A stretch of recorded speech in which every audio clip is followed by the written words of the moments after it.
இப்போது புதிய அறிமுகம் அச்சி ஹோட்டல் சாம்பார் 50 கிராம் ரூபாய் 20 மட்டுமே. KBG Trips. Think holidays. Think KBG Trips. For bookings and inquiries, WhatsApp 9629911889. வந்திருக்கிற அனைவருக்கும் மாலை வணக்கம். முக்கியமாக press, social media, television channels, என்னோட டார்லிங் குஷ்பு, என்னோட இன்னொரு டார்லிங் விஜய் ஆண்டனி, சுந்தர் சார், எல்லோருக்கும் வணக்கம்.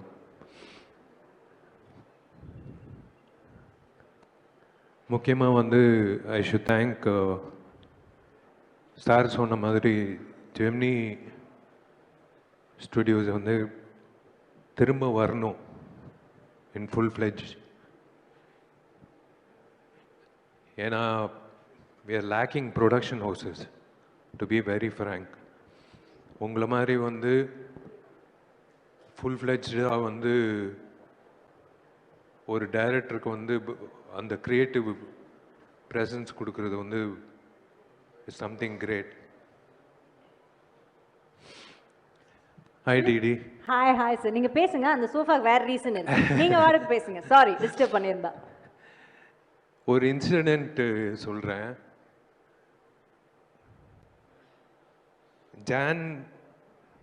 ஜான்வரியில் இந்த வருஷம் பெஸ்ட் ஆக்டர் அவார்டு கிடைக்குதோ இல்லையோ, எனக்கு பெஸ்ட்டு சிங்கர் அவார்டு கிடைக்கும்னு நினைக்கிறேன். Thanks to Vijay Antony. ஏன்னா ஒரு காமெடி நடந்தது. இவங்க ரெண்டு பேர் சுந்தர் சாரும் விஜய் ஆண்டனி உள்ள பேசிட்டு இருந்தாங்க. ஜி, இந்த பாட்டு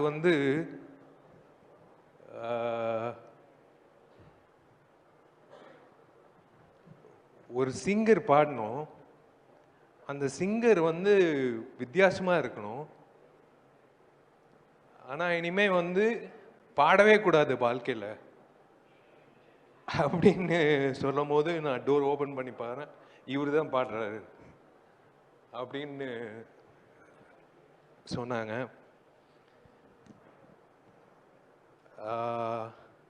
விஷால் சார், இந்த கதை சொல்லுமா அவங்க ரெண்டு பேரையும் மேலே கூப்பிட்டுலாமா? நீங்க என்ன நினைக்கிறீங்க? Why don't we sit down and have a chat about this? Please வாங்க.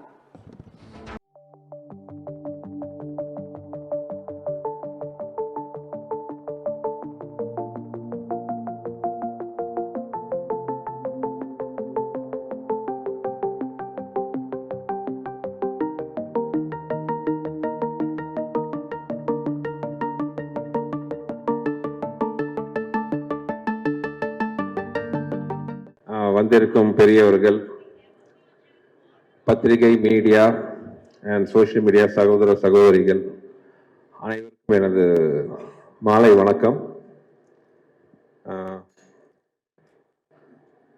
மதகஜராஜாக்காக எப்போவும் உங்களை சந்திச்சிருக்க வேண்டியது. ஏற்கனவே ஒரு தடவை சந்திச்சோம் பல வருஷத்துக்கு முன்னாடி. மறுபடியும் சந்திக்கக்கூடிய ஆப்பர்ச்சுனிட்டி வருமானு நினச்சி கூட பார்க்கல. டைரக்டராக அவ்வளோ சந்தோஷமாக இருக்குது. இது ஒரு எதிர்பாராம ஆரம்பிச்ச ஒரு நிகழ்வு.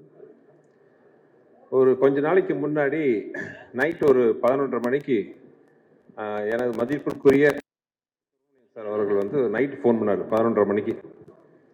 எனக்கு ஒரே ஆச்சரியமா இருந்துச்சு. ஏன்னா அவரெல்லாம் சீக்கிரமா தூங்க போறவர் 11:30 மணிக்கு 12 மணிக்கு ஃபோன் பண்றாரு. என்ன ஃபோன் எடுத்தேன். அப்போ அவர் சொன்னாரு, சுந்தர் இந்த மாதிரி இந்த மதகஜ அவர் ப்ரொடியூசர் பார்க்கணும்னு சொன்னார்.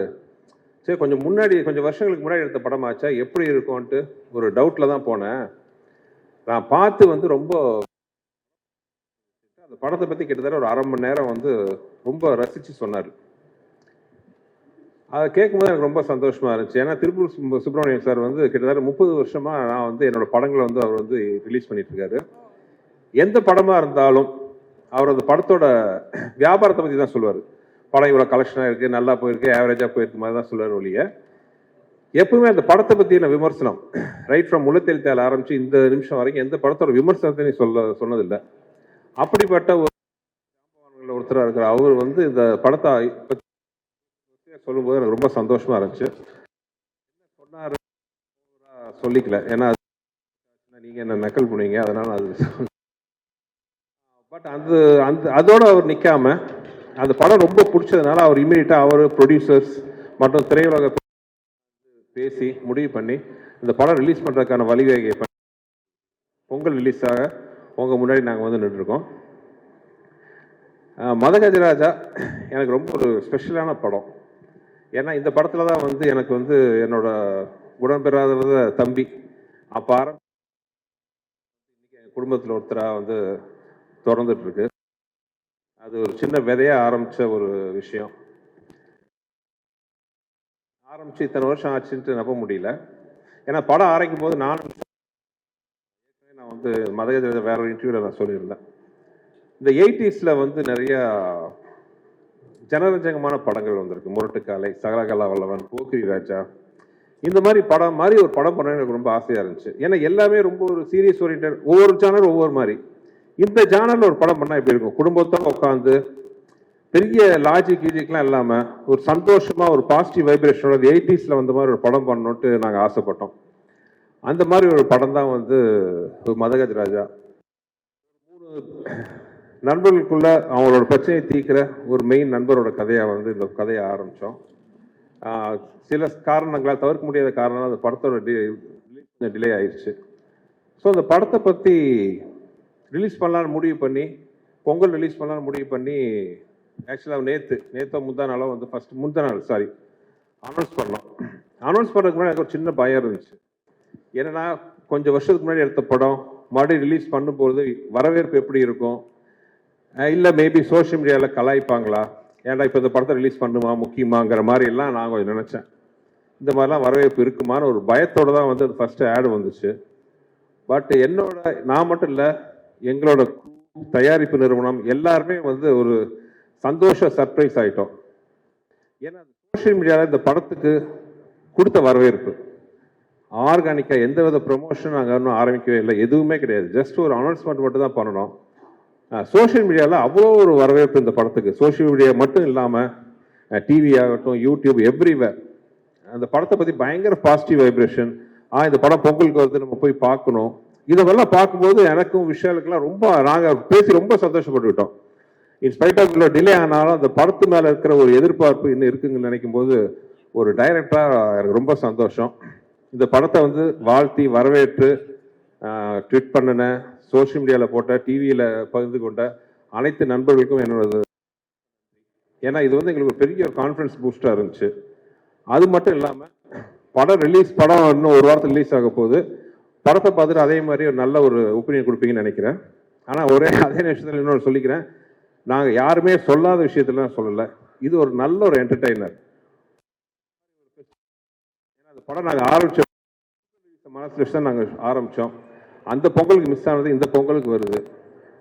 கண்டிப்பாக இது வந்து ஒரு ஃபெஸ்டிவல் மூடுக்கு வந்து ரொம்ப ஒரு அருமையான படமாக இருக்கும்ன்ட்டு நான் வந்து நம்புகிறேன். ஆக்சுவலாக ஒரு நண்பர் வந்து சோஷியல் மீடியாவில் போட்டிருந்தார், மதகஜராஜா லேட்டாக வந்தாலும் லேட்டஸ்ட்டாக வரும்ன்ட்டு. நானும் நம்புகிறேன் இது லேட்டஸ்ட்டாக இருக்கும், உங்களுக்கெல்லாம் பிடிக்கும்ன்ட்டு. ஏன்னா இந்த படத்தில் வந்து ஹியூமர் அவ்வளோ பிரமாதமாக ஒர்க் அவுட் ஆகிருக்கு. இன்னொரு இந்த படத்தில் எனக்கு ஒரு சென்டிமெண்ட் அட்டாச்மெண்ட் என்னென்னா, என்னோட குருநாதர் மணிவண்ணன் சார் கடைசியாக நடித்த படம் அது. இப்போ வந்து அவர்லாம் நம்ம நடுவில் இல்லைன்னு நம்பவே முடியல என்னால். இன்னும் வந்து அவர் என்ன ஆசீர்வாதம் பண்ணிட்டு இருப்பார்னு நினைக்கிறேன். அதே மாதிரி வந்து எனக்கு வந்து ரொம்ப மரியாதைக்குரிய டைரக்டர் திரு மனோபாலா அவர்கள். மனோபாலா சாரோட இந்த படம் நான் ஒர்க் பண்ணுவோம், ரொம்ப இந்த படத்தை எதிர்பார்த்தாரு. ஏன்னா அந்த படத்தில் வந்து ஒரு 15-20 நிமிஷம் விஷால், சந்தானம், மனோபாலா சார் வச்சு ஒரு எபிசோடு வரும். நான் ஏற்கனவே சொல்லியிருக்கேன், நான் நிறைய காமெடியெல்லாம் பண்ணியிருக்கேன். ஆனால் நான் பண்ண காமெடியிலேயே வந்து எனக்கு ரொம்ப ஃபேவரட் எதுன்னு கேட்டிங்கன்னா அந்த ஒரு 20 நிமிஷம் எபிசோட். எல்லாருமே வந்து மனசு விட்டு சிரிக்கக்கூடிய,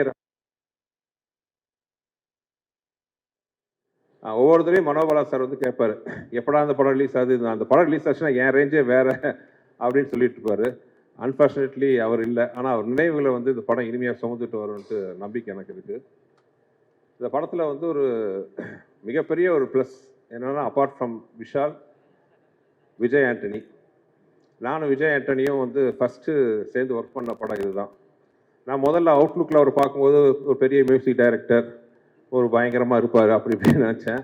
ஆனால் ஒரு குழந்தை, அந்த குழந்தை இன்னும் அந்த குழந்தையாகவே இருக்குது. ரொம்ப சந்தோஷம். அது எளிமை, அந்த வெள்ளந்தியான வெள்ளை மனசு எல்லாமே வந்து அவர் அப்படியே இருக்குது. தேங்க்யூ விஜய், சூப்பர் மியூசிக் கொடுத்தாரு. ஆக்சுவலாக we miss your this commercial music Vijay. உங்களை மாதிரி இந்த மாதிரி ஒரு ஃபாஸ்ட் பீட்லாம் கொடுக்குறது வந்து வெறும் சில மியூசிக் தான் இருக்காங்க. நீங்கள் ஹீரோவாக நடிக்கிற படம்லாம் ஒரு சீரியஸ் படங்கிறதுனால சீரியஸ் சாங்காக போட்டுட்ருக்கீங்க. நீங்கள் எங்களுக்கெல்லாம் மியூசிக் போட்டால் தான் இந்த மாதிரி சாங் நீங்கள் கொடுப்பீங்க. ஸோ நாங்கள் வந்து இசையமைப்பாளர் விஜய் ஆண்டனி ரொம்ப மிஸ் பண்ணுறோம். You have to come back as a music director. As a ஹீரோவாக நீங்கள் வந்து you're rocking. As a music டைரக்டராக நீங்கள் வெளிப்படவும் பண்ணணும். பாருங்கள் எவ்வளோ கிளாஸ் பண்ணுறாங்க. உங்களுக்கு நிறைய ரசிகர்கள் இருக்கிறாங்க. ஸோ இந்த மாதிரி ஃபாஸ்ட் நம்பர் நீங்கள் சீரியஸ் ஹீரோ. ஸோ எங்களை மாதிரி படத்துக்கு இந்த மாதிரி பாடலாம் போட்டு கொடுங்க. விஜய் ஆண்டனி பாட்டு மட்டும் இல்லை, ஏன் நான் பண்ண படங்களில் எனக்கு மிக பிடிச்ச ரீ ரெக்கார்டிங்கும் இந்த படத்தில் இருக்குது. அவ்வளோ அருமையாக அந்த படத்துக்கு ஆர்ஆர் இருக்கும். ஸோ நீங்கள் அந்த படத்தை பார்த்தீங்கன்னா நீங்கள் அதை கண்டிப்பாக அதை என்ஜாய் பண்ணலாம். அப்புறம் இந்த படத்தில் என்னை விட அதிக கஷ்டப்பட்ட ஆத்மா யாருன்னா விஷால் தான். தெரியாதனமாக அவர்கிட்ட சொல்லிட்டேன் கிளைமாக்ஸ் வந்து ஒரு 8 பேக்ஸில் வரணுன்ட்டு. சரின்ட்டாரு. But due to some reasons வந்து அந்த 8 பேக்ஸ் ஷூட்டிங் தள்ளி போயிடுச்சு. கிட்டத்தட்ட ஒரு வருஷம். அந்த ஒரு வருஷம் அந்த 8 பேக்ஸை மெயின்டைன் பண்ணுறது சாதாரண விஷயம் கிடையாது. வெறும் பச்சை தண்ணியை குடிச்சிக்கிட்டு நாங்களாம் சாப்பிடும்போது சோத்து எல்லாம் நிறைய இடத்துல வந்து விளையாட்ட சொல்ல உயர பணையை வச்சு. ஆக்சுவலாக இந்த டைலரில் கூட ஒரு ஷாட் பார்த்துருப்பீங்க. அவர் மொட்டராஜ தலையில் உட்காந்து கீழே வால்ட் அடிக்கணும். அது சின்னதாக டைமிங் மிஸ் ஆகி கழுத்தில் லேண்ட் ஆச்சு.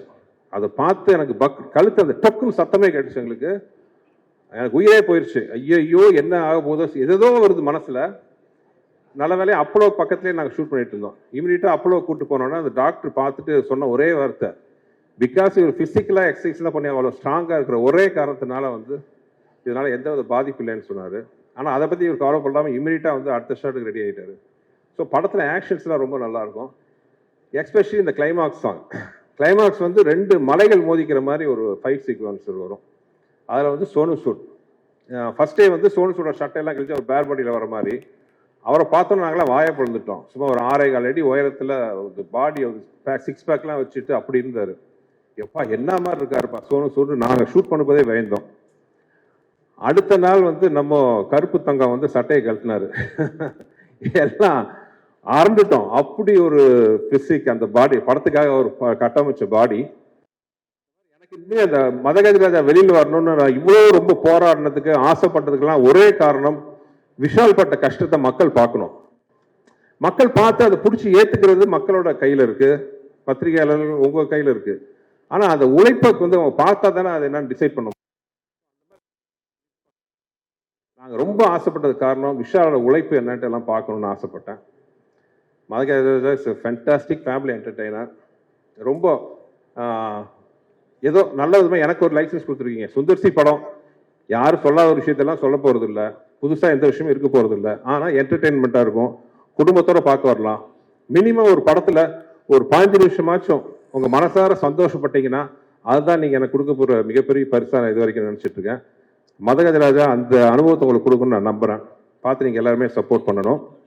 அப்புறம் அந்த படத்தில் வந்து முக்கியமான விஷயம், விஜய் ஆண்டனி சார் மட்டும் இல்லாமல் எனக்கு இருந்த ஒரு அருமையான டெக்னிக்கல் குரூ. இத்தனை வருஷம் கழிச்சும் அவங்களாம் என் முன்னாடி உட்காந்துருக்கிறத பார்க்கும்போது அவ்வளோ சந்தோஷமாக இருக்குது. என்றைக்குமே என் தம்பியா, என் வலது கையா, என்னுள் பாதியாக இருக்கிற என் அன்பு தம்பி வெங்கட், அப்புறம் இந்த படத்துக்காக உயிரை கொடுத்து ஒர்க் பண்ண ரிச்சர்ட், இத்தனைக்கு இவ்வளோ பிஸியாக இருக்கிற ரிச்சர்ட், பிஸி கேமராமேனாக இருக்கிறவர், இந்த படத்தை ரிலீஸ் பண்ணணுன்னா எல்லா வேலையும் விட்டுட்டு வந்து இந்த படத்துக்கு வந்து இது விடிய உட்காந்து இந்த சாங்லாம் ரெடி பண்ண ரிச்சர்ட் ஆகட்டும், என்னுடைய பல படங்களுக்கு எனக்கு உறுதுணையாக இருக்கிற ஸ்ரீகாந்த், எடிட்டர் ஸ்ரீகாந்த், அவரும் அதே தான், விடாமுயற்சிக்கும் அவர் தான் எடிட்டர். பட் இந்த படம் நம்ம மறுபடியும் ஷூட் ரெடி பண்ணணுன்னொன்னே அந்த வேலையோட வேலையாக பிஸியாக இந்த வேலையை உட்காந்து பார்த்துக்கிட்டு எந்த வித எதிர்பார்ப்பும் இல்லாமல் இது நம்ம படம் சார், இந்த படம் வந்து ரிலீஸ் ஆகணும், ஜெயிக்கணும்ட்டு கை கொடுக்க வந்த ஸ்ரீகாந்த், ரிச்சர்ட், என் ஆர்ட் டைரக்டர் குருராஜ், அப்புறம் என்னோட ப்ரொடக்ஷன் எக்ஸிக்யூட்டிவ் பாலகோபி, இன்னும் கூட ஒர்க் பண்ண எல்லாரையும், சாரி யாராவது பேர் விட்டு போச்சு எல்லாம் மன்னிச்சுக்கோங்க. எல்லாருக்கும் இந்த சந்தர்ப்பத்தில் நான் நன்றி சொல்ல விரும்புகிறேன். மொத்தத்தில் ரொம்ப நேரம் பேசி உங்களை இது பண்ண விரும்பல. அதே மாதிரி முக்கியமாக நான் சொல்ல வேண்டியது ஜெமினி ப்ரொடக்ஷன்ஸ்.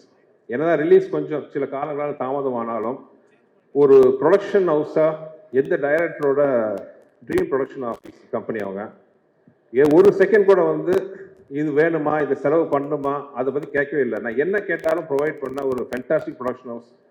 நடுவில் சின்ன காரணத்தினால கொஞ்சம் கேப் ஆகி போச்சு. நான் ஆண்டவனை வேண்டிக்கிறேன், மதகஜராஜாவுக்கு கிடைக்கிற வரவேற்பில் மறுபடியும் ஜெமினியின் கொடி பறக்கணும். ஏன்னா அந்த மாதிரி நல்ல ப்ரொடக்ஷன் ஹவுசஸ் எல்லாம் வந்து சினிமா கிடைக்கிறது வந்து சினிமா கிடைச்ச ஒரு வரம். So we wish Gemini production big way, sir. You're already big, but as a production house, I want you to come back in a big way, Mr. Anand and Kiran, sir. And thank you. பொங்கலுக்கு பத்திரிகைகள் உங்கள் முன்னாடி வந்து நின்று எப்பவும் போல் நான் வேண்டி கேட்டுக்கிறேன், படத்தை நல்லபடியாக மக்கள்கிட்ட போய் சேர்த்தணும். நீங்கள் படம் பாருங்கள், ரசிப்பீங்கன்னு நம்புகிறேன். வேறு என்ன சொல்கிறது, உங்களுக்கு எல்லாத்தையும் இந்த படத்தை பற்றி தெரியும். அப்புறம் எல்லாருக்கும் இந்த படத்தை ரிலீஸ் ரிசீவ் பண்ண, இந்த படத்தை ரிலீஸ் பண்ண போகிறோங்கிற செய்தியை கேட்டோம், நல்லபடியாக ரிசீவ் பண்ணி பாசிட்டிவாக நியூஸ் பண்ணினேன். சோஷியல் மீடியா நம்பர்கள், மீடியா டிவி நம்பர்கள் அனைவருக்குமே எனது வணக்கம், எனது நன்றிகள். அப்புறம் என்னன்னைக்கு எனக்கு பெரிய சப்போர்ட்டாக இருக்கிற என்னோட லக்கி மாஸ்காட், என் ஒய்ஃபுக்கு நன்றி. திடீர்னு அரேஞ்ச் பண்ண ப்ரோக்ராம் சொன்ன உடனே வேறு எந்த ஃபங்க்ஷனுக்கும் அவ்வளோ சீக்கிரம் ஒத்துக்காத டிடி, எங்கள் மேலே இருக்கிற நட்புல அன்போடு வந்ததுக்கு ரொம்ப நன்றி DD. You made our evening and thank you everybody. நன்றி. மறுபடியும் எல்லாத்தையும் சந்திக்கிறேன் சின்ன கேப்புக்கு அப்புறம். தேங்க்யூ. Thank you sir. இப்போது புதிய அறிமுகம் ஆச்சி ஹோட்டல் சாம்பார் 50 கிராம் ரூபாய் 20 மட்டுமே. KBG Trips, think holidays, think KBG Trips. For bookings and inquiries, WhatsApp 9629 911889.